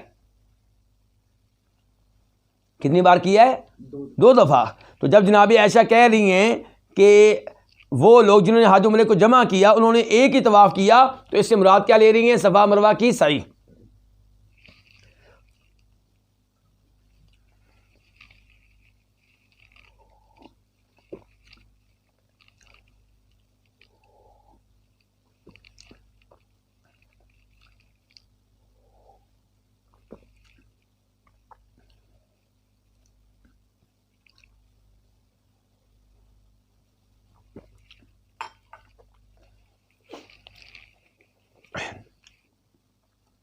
یہ جو میں وضاحت کر رہا ہوں کہ یہاں پہ طواف سے مراد کیا ہے، صفا مروہ کی سعی، اس کو کئی علماء کرام نے بیان کیا ہے، لیکن میں آپ کو ایک یعنی کہ وہ کتاب بتانا چاہوں گا جو لکھی ہے کنہوں نے، مسجد نبوی میں ایک عرصے سے عربی میں درس دینے والے شیخ عبد المحسن العباد حفظہ اللہ ورعاہ، جو بوڑھے محدث ہیں، فقیہ ہیں مدینہ کے، یعنی کہ جن کی عمر 90 سال کے قریب ہے، لیکن اللہ کے فضل و کرم سے وہ اب بھی مسجد نبوی میں درس دیتے ہیں۔ عمر کتنی ہو چکی ہے؟ تقریباً 90 سال کے قریب، اور انہوں نے کئی کتابیں لکھی ہیں، مسجد نبوی میں کئی احادیث کی کتب پہ درس دیا انہوں نے، یعنی کہ صحیح بخاری کی شرح کرتے رہے، ختم کیا اس کو، صحیح مسلم کی شرح کرتے رہے، اس کو بھی ختم کر لیا، ابو داؤد، ترمذی، نسائی، ابن ماجہ اور بھی کئی کتب۔ اور ان کے بیٹے ہیں ایک شیخ عبد الرزاق، تو وہ بھی بہت بڑے عالم دین ہیں، وہ بھی مسجد نبوی میں درس دیتے ہیں، ان کی بھی کئی کتب ہیں۔ یہ میں تعارف اس لیے کروا رہا ہوں کہ ان لوگوں کی کتابیں کبھی آپ کے سامنے آئیں تو آپ دلچسپی لیں، کیونکہ ان کی کئی کتب کا اردو میں بھی ترجمہ ہو چکا ہے۔ تو شیخ عبد المحسن عباد کی جو حج کی کتاب ہے، اس میں انہوں نے وضاحت کی ہے کہ اس طواف سے مراد کیا ہے، صفا مروہ کی سعی ہے، اور عربی میں اس کتاب کا نام ہے تفسیر الناسک، بلکہ میں آپ کو ابھی دکھا دیتا ہوں، یہ دیکھ لیں، یہ کتاب ہے تفسیر الناسک۔ اب مجھے نہیں پتہ نام الٹا نظر آ رہا ہے کہ سیدھا، تو یہ ہے تفسیر الناسک، اور ان کا نام بھی لکھا ہوا ہے۔ تو یہ جو کتاب ہے اس کا شاید اردو میں ترجمہ بھی اب تقسیم ہوتا ہوگا حج میں، تو یہ بڑی عمدہ کتاب ہے، اس کو لیں اور دھیان سے پڑھیں۔ اور ہاں، یہی وہ شیخ ہیں جن کی ایک اور کتاب آپ کو ضرور ملی ہوگی آج عمرے کے دوران، اور وہ کیا ہے، مدینہ منورہ کے فضائل۔ مدینہ منورہ کے فضائل، اس موضوع پہ ان کی کتاب بڑی عمدہ ہے، اور اس کا اردو میں ترجمہ ہوا ہے، وہ تو میں نے خود دیکھا بھی ہے، اور وہ بھی تقسیم ہوتا ہے حج کے دوران۔ تو ان کی وہ کتاب بھی بڑی عمدہ ہے، یہ بھی بڑی عمدہ ہے۔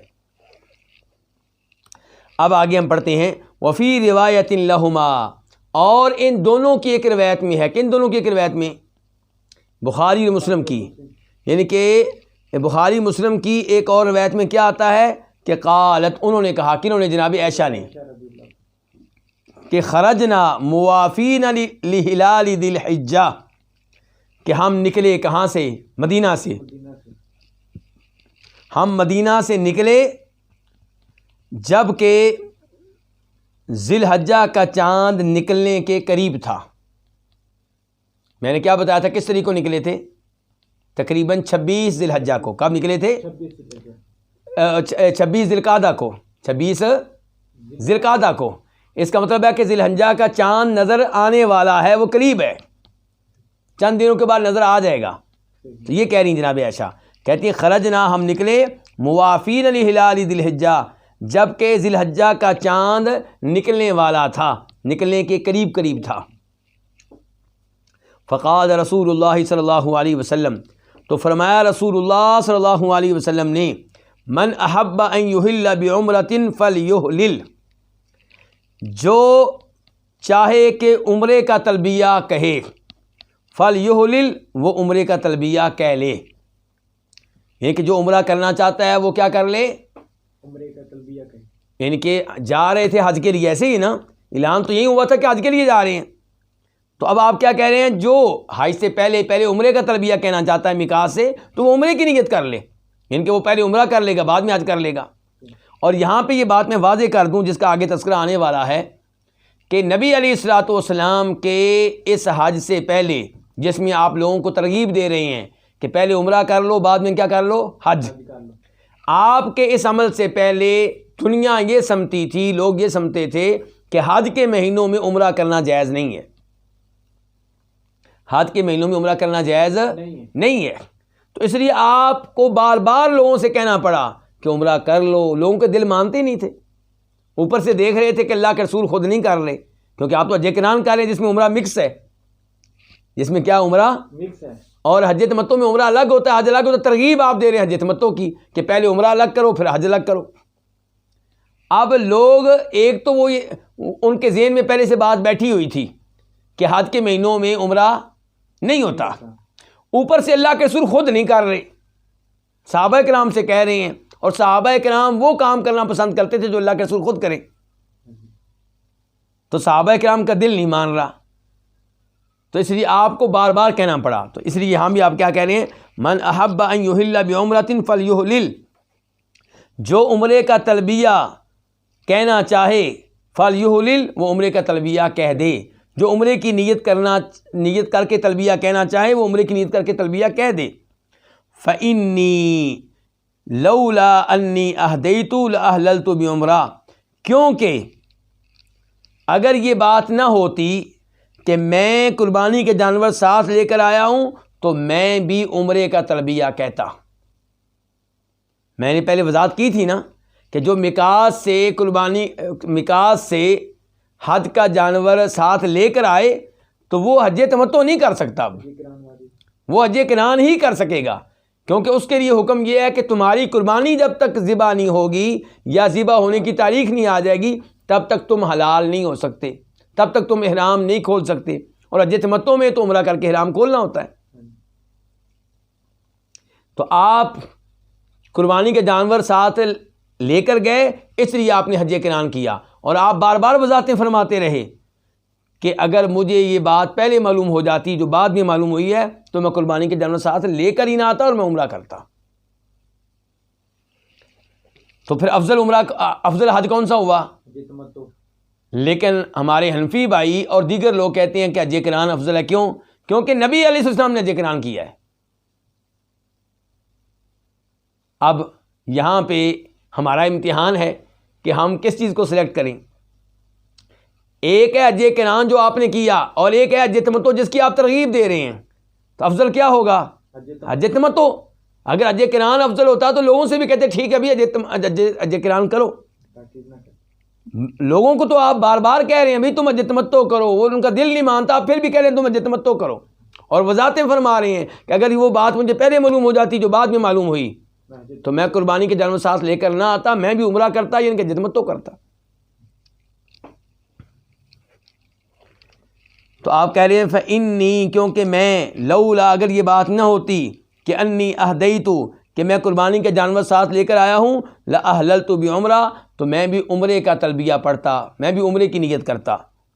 فأحل بعضهم بعمرہ، تو جناب عائشہ فرماتی ہیں کہ ان میں سے بعض نے عمرے کا تلبیہ پڑھا، صحابہ کرام میں سے بعض نے، وأحل بعضهم بحج، اور ان میں سے بعض نے کس کا تلبیہ پڑھا؟ حج کا۔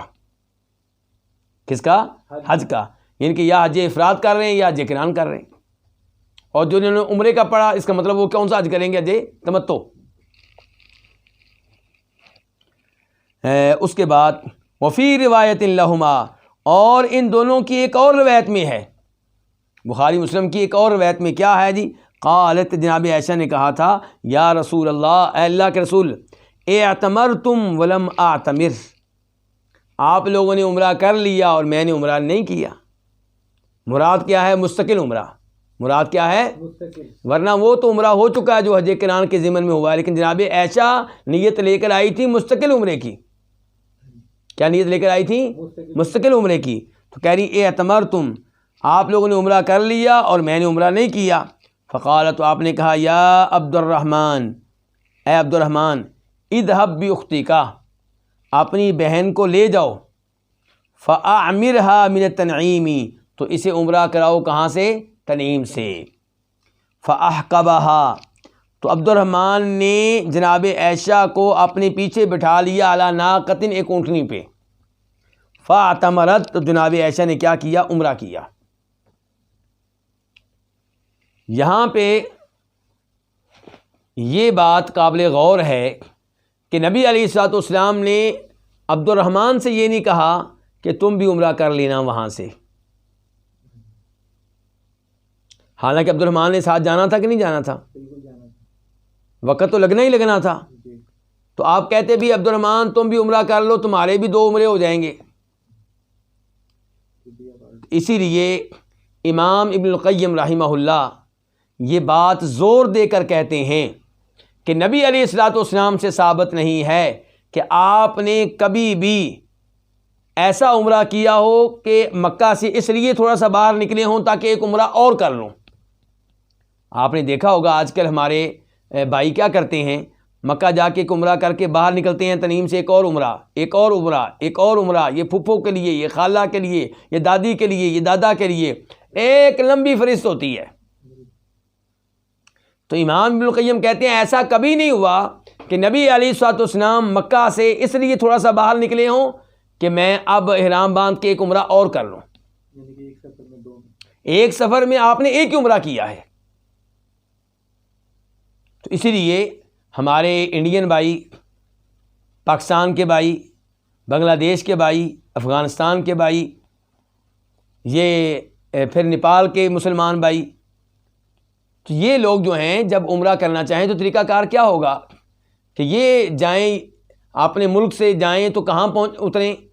یہ اتریں جدہ ایئرپورٹ پہ، اور جہاز میں جب میقات آئے تب احرام باندھ لیں، نیت کر لیں، مکہ میں پہنچ کے عمرہ کریں، اس کے بعد مدینہ کی زیارت کے لیے آ جائیں۔ اب مدینہ سے دوبارہ مکہ جانا چاہ رہے ہیں،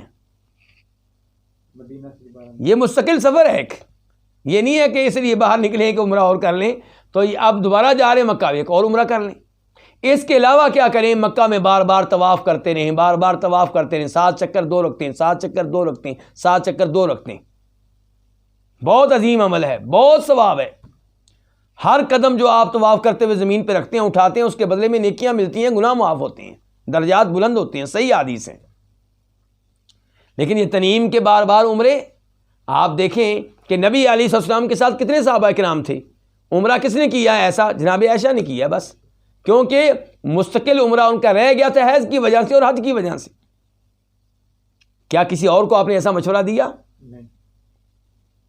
آپ رحمت للعالمین تھے، آپ سکھاتے بھئی تم اگر ایک اور عمرہ کرنا چاہتے ہو تو کر لو، میری وائف نے، تمہاری ماں عائشہ نے ابھی عمرہ کرنا ہے، انتظار تو کرنا ہی کرنا ہے، تم میں سے جس میں ہمت ہے ایک اور عمرہ کر لے۔ یا عبد الرحمن کو کم از کم آپ کہتے کہ عبد الرحمن تم نے جانا ہی جانا ہے، تم ایک عمرہ کر لو۔ اس لیے تنعیم وغیرہ سے عمرہ کون کریں؟ مکہ کے لوگ، یا وہ عورت جو حج کے لیے آئی ہے، عمرے کا احرام باندھا تھا، حیض کا خون آ گیا اور ابھی پاک نہیں ہوئی تھی، اوپر سے حج شروع ہو گیا تو عمرہ بیچ میں رہ گیا، تو وہ جناب عائشہ کی طرح تنعیم سے کر لے۔ باقی لوگ جو ہیں اس چکر میں نہ پڑیں کہ ہم نے کتنے عمرے کیے، وہ یہ دیکھیں کہ ہم وہ کام کریں جو نبی علیہ السلام نے کیا ہے۔ بار بار نفلی طواف کرنے میں کوئی اختلاف نہیں ہے، کسی کا بھی اختلاف نہیں ہے، وہ کریں۔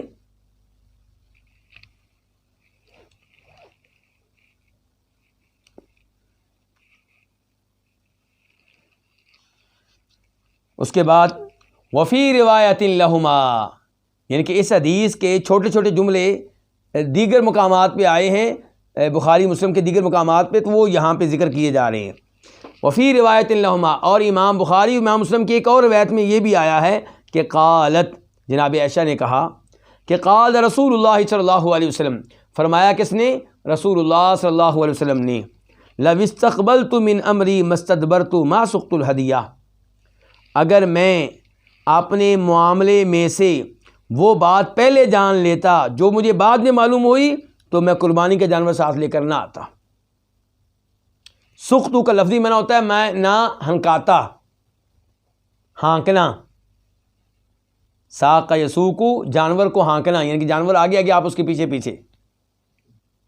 تو آپ کہہ رہے ہیں کہ اگر مجھے اپنے معاملے میں سے وہ چیز پہلے معلوم ہو جاتی جو بعد میں معلوم ہوئی تو میں قربانی کے جانور ساتھ لے کر نہ آتا۔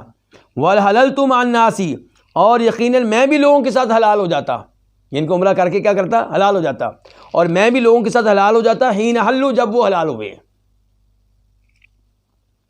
ان الفاظ سے ایک تو یہ پتہ چلا کہ نبی علیہ الصلوۃ والسلام عالم الغیب نہیں تھے۔ آپ کہہ رہے ہیں کہ وہ بات مجھے پہلے معلوم ہو جاتی جو بعد میں معلوم ہوئی ہے تو میں قربانی کے جانور لے کر کیوں لے کر آئے؟ کیونکہ نہیں جانتے تھے کہ آگے بات کیا معلوم ہونے والی، کیا وحی نازل ہونے والی ہے۔ شاید آپ کو بعد میں بتایا گیا کہ حج تمتع افضل ہے، آپ کو بعد میں بتایا گیا کہ عمرہ الگ کرنا، حج الگ کرنا، لیکن ایک ہی سفر میں کرنا یہ افضل ہے۔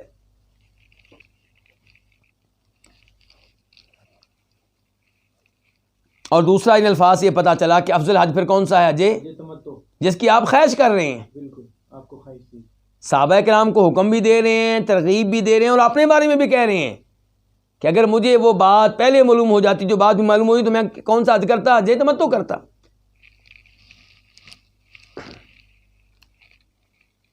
اس کے بعد حدیث نمبر 779.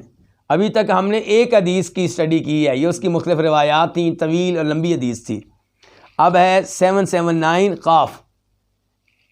اس حدیث کے ذکر کرنے پہ بھی اتفاق ہوا ہے، اس کا امام بخاری کا اور امام مسلم کا. عن عطا سے روایت ہے. کون مراد ہیں؟ عطا بن ابو رباح. عطا بن ابو رباح المکی، بہت بڑے عالم دین ہیں، تابعی ہیں.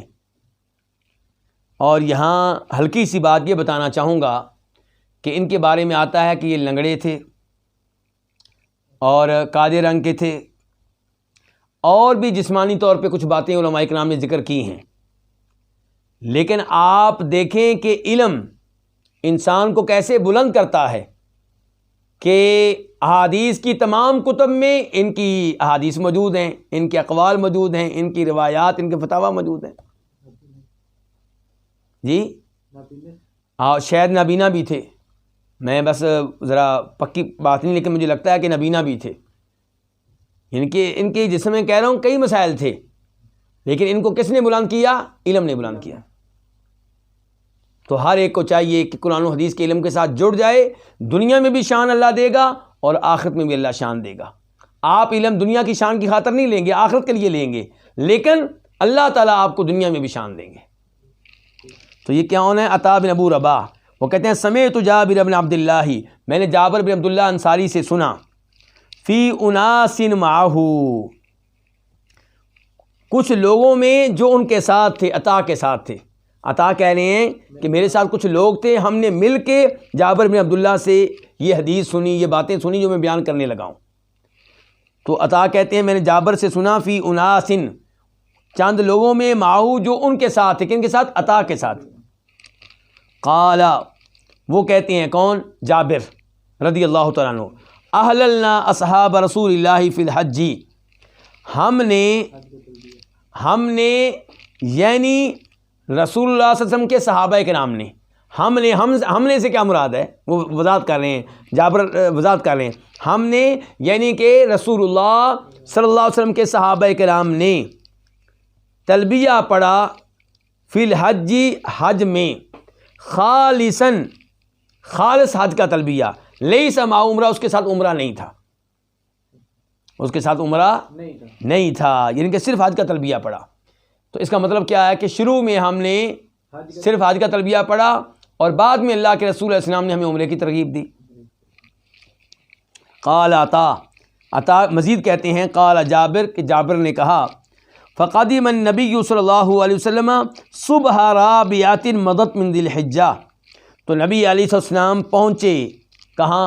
مکہ، 4 ذی الحجہ کی صبح، 4 ذی الحجہ کی صبح آپ پہنچے. اور حج کب شروع ہوتا ہے؟ 8 تاریخ کو. اسی لیے جناب عائشہ کو زیادہ دن نہیں ملے، اگر زیادہ دن مل جاتے تو وہ پاک ہو چکی ہوتی. بتانا میں یہ چاہتا ہوں، یعنی کہ مکہ داخل ہونے سے ایک دن پہلے انہیں حج کا خون آیا ہے، اور مکہ میں 4 دن رہی ہیں تو حج آ گیا ہے. تو نبی علیہ السلام پہنچے 4 ذی الحجہ کی صبح. فلما قدمنا، تو جب ہم آئے تو نبی علیہ السلام نے ہمیں حکم دیا ان نحل، کہ ہم حلال ہو جائیں. ہم کیا ہو جائیں؟ حلال ہو جائیں. کیا مطلب؟ ہم سے مراد یہاں جناب جابر کس کو مراد دے رہے ہیں؟ ان صحابہ کرام کو جنہوں نے عمرے کی نیت کی تھی. بلکہ آپ علیہ الصلوۃ والسلام راستے میں بھی اور مکہ میں بھی طواف اور صفا مروہ کی سعی کے موقع پہ کہتے رہے ہیں کہ بھئی طواف صفا مروہ کی سعی کر کے کیا کرو؟ سر کے بال کٹوا کے حلال ہو جاؤ. کیا کرو؟ حلال ہو جاؤ. اس کو کیا بنا لو؟ عمرہ بنا لو. ان کو بھی کہتے رہے ہیں جنہوں نے نیت عمرے کی ابھی نہیں کی تھی، عمرے کی نیت نہیں کی تھی، لیکن قربانی کے جانور ساتھ لے کر نہیں آئے ہوئے تھے. کیونکہ جو قربانی کے جانور ساتھ لے کر آئے ہیں ان کو تو آپ نے یہ نہیں کہنا تھا نا کہ حلال ہو جاؤ، ان کو تو آپ پہلے ہی کہہ چکے ہیں کہ تم اب حلال نہیں ہو سکتے جب تک کہ یہ جانور حلال نہ ہو جائیں. تو یہ آپ ان سے کہہ رہے ہیں جو قربانی کے جانور ساتھ لے کر نہیں آئے تھے اور پھر حج کی نیت کی ہوئی تھی اور وہ عمرہ نہیں کرنا چاہ رہے تھے. تو ان کو آپ نے راستے میں بھی ترغیب دی ہے اور یہاں مکہ پہنچ کے بھی آپ کہہ رہے ہیں.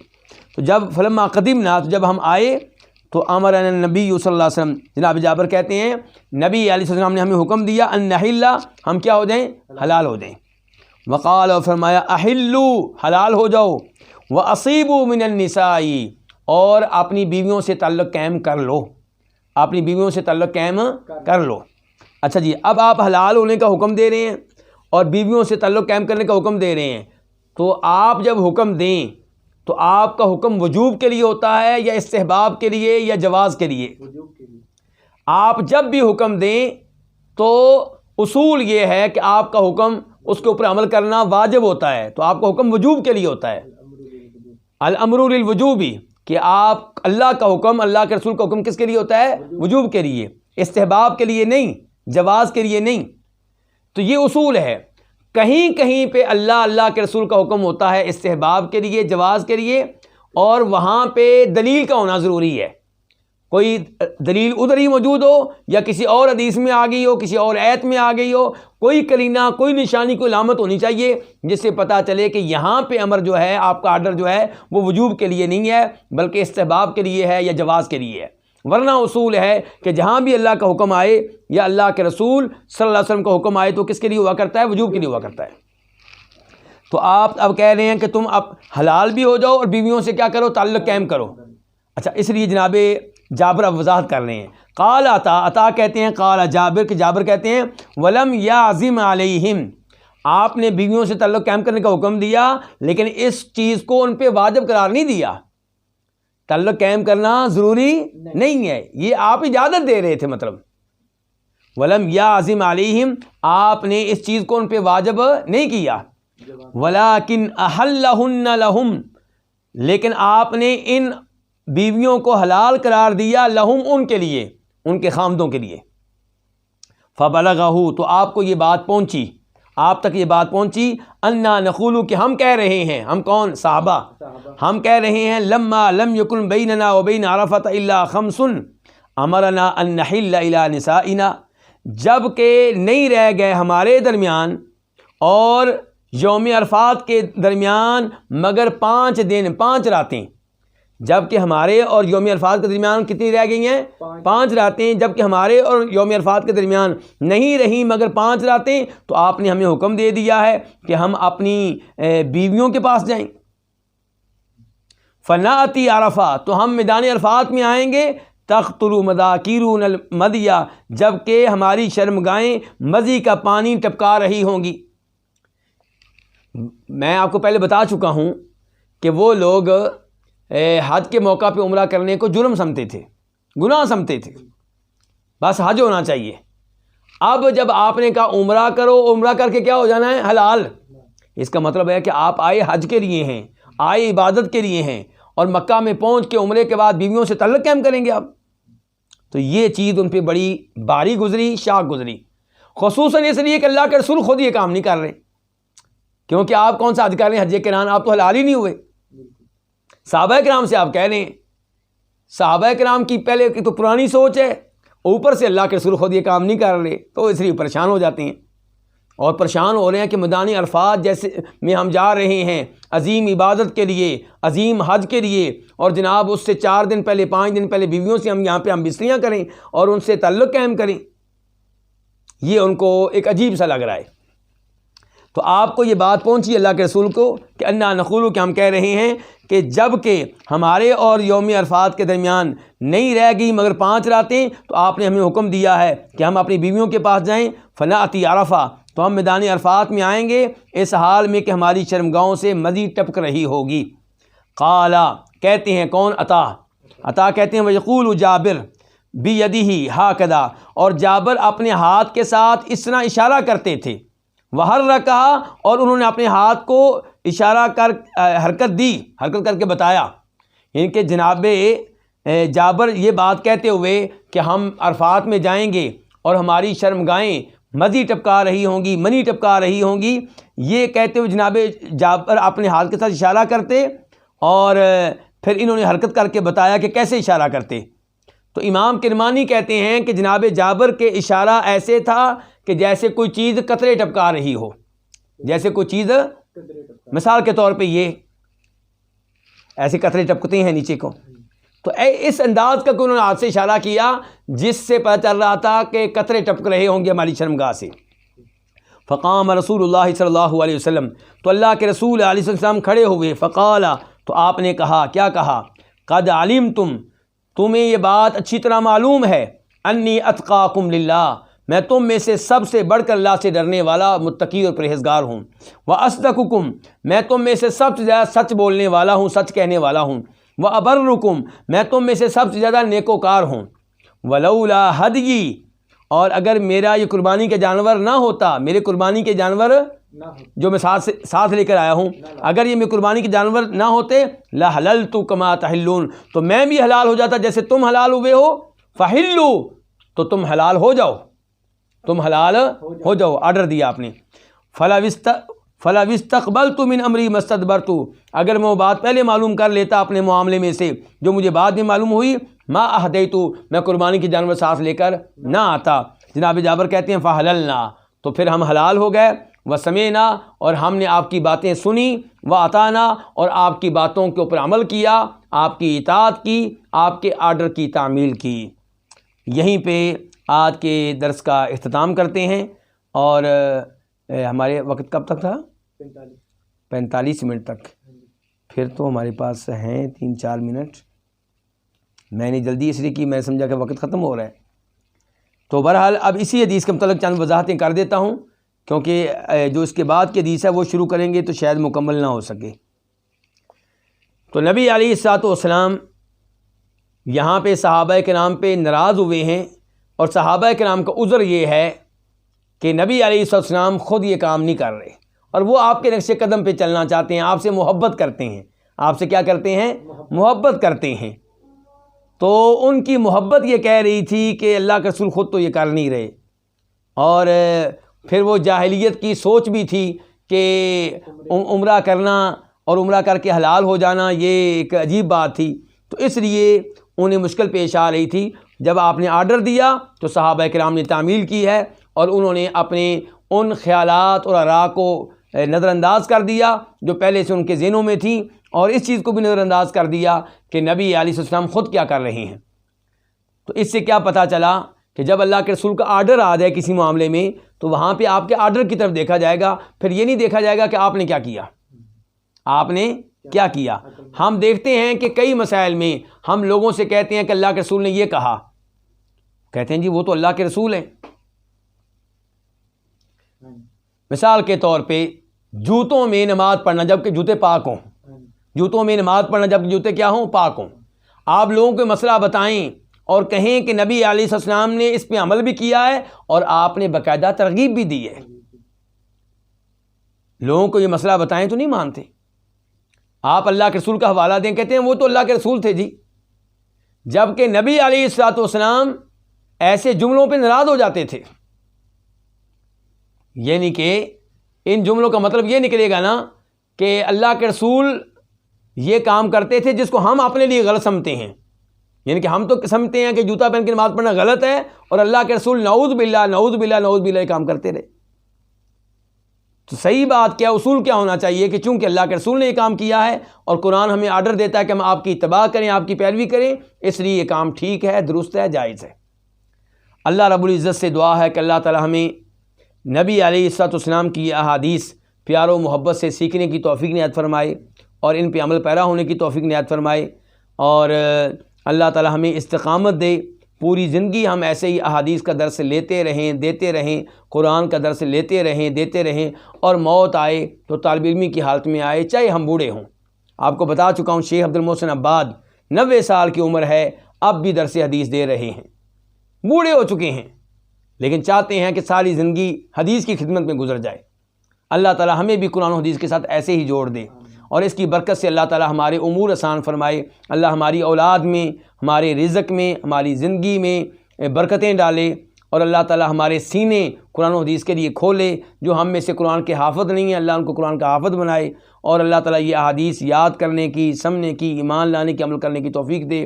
میں شکریہ ادا کرتا ہوں شیخ شمس الزمان حفظہ اللہ کا، جو خود اور ان کا جو دعویٰ سینٹر ہے اس دورے کی نگرانی کر رہے ہیں، اور ان کی زیر نگرانی یہ دورہ ہو رہا ہے۔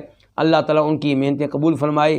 ایسے ہی شیخ صاحب کے جو دیگر متعاونین اور ساتھی ہیں، روش بھائی، عبد المحسن بھائی، اور ہمارے یہاں پہ دانش بھائی ہیں جو ریکارڈنگ کرتے ہیں، ان سب کو اللہ تعالیٰ جزائے خیر دے، ان کی محنتیں قبول فرمائے۔ وآخر دعوانا الحمد للہ رب العالمین۔